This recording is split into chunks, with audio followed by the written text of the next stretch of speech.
Dahil sa isang content creator na bisto at ipinasara ang isang umanong love scam hub sa Cebu City. Pinagpapaliwanag ng pulisya ang building manager pati ang nagrenta sa opisina na umano'y nag-sublease sa operator ng umano'y scam hub. Narito po ang aking unang balita. Mga computer at gadget na lang ang tumambad sa pulisya at iba pang ahensya ng gobyerno nang pasukin nila ang isang gusali sa Cebu City. Wala na silang naabutan na nagtatrabaho roon.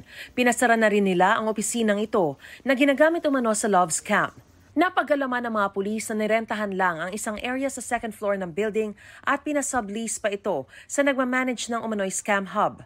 Nakausap ni Cebu City Police Chief Police Colonel Enrico Figueroa ang babaeng nagpa-sublease ng lugar.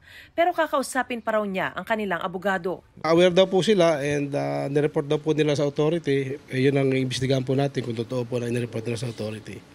Dahil hintay po muna natin mag-viral bago na i-report. Tinutukoy ni Figueroa na nag-viral ay ang expose na isang content creator kung saan makikita at maririnig ang sinasabing panluloko ng mga empleyado sa umano'y love scam hub na mga dayuhan daw ang binibiktima. Love scam na ina-allege nga dito na yun ang kailang activity, but on our investigation, sabi nga ng mga kapitbahay nila, ito daw medyo nagdududa sila noong umpisa pa lang dahil hindi nga siya normal dahil maingay daw dito sa loob.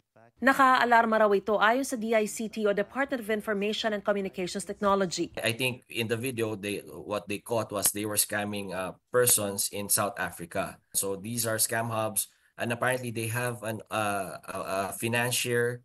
Iniimbestigahan na raw nila ito at hinihingan na rin ng tulong pati mga scam buster. That's why I'm reaching out. I'm directly reaching out through your platforms to these scam busters that they can cooperate now with CICC and DICT. Okay. And now we can actively pursue these scam hubs and put a stop to them. Pinoproseso pa ng mga otoridad ang pagkuha ng cyber warrant para mabuksan ang mga gadget na pinaniniwala ang ginamit sa operasyon. Pinadalahan na rin ng show cause order ang mga nangangasiwa ng building at ang nangupahan na nagpa-sublease sa nag-ooperate ng umano'y scam hub. Nakuha na natin yung listahan ng lahat ng mga empleyadong nagtatrabaho dito. Kaya sila ay binibigyan namin ng pagkakataon na linisin ang kanilang pangalan. Kung sila ay walang kinalaman. Ito ang unang balita. Mariz Umali para sa GMA Integrated News. Igan, mauna ka sa mga balita, mag-subscribe na sa GMA Integrated News sa YouTube para sa iba't ibang ulat sa ating bansa.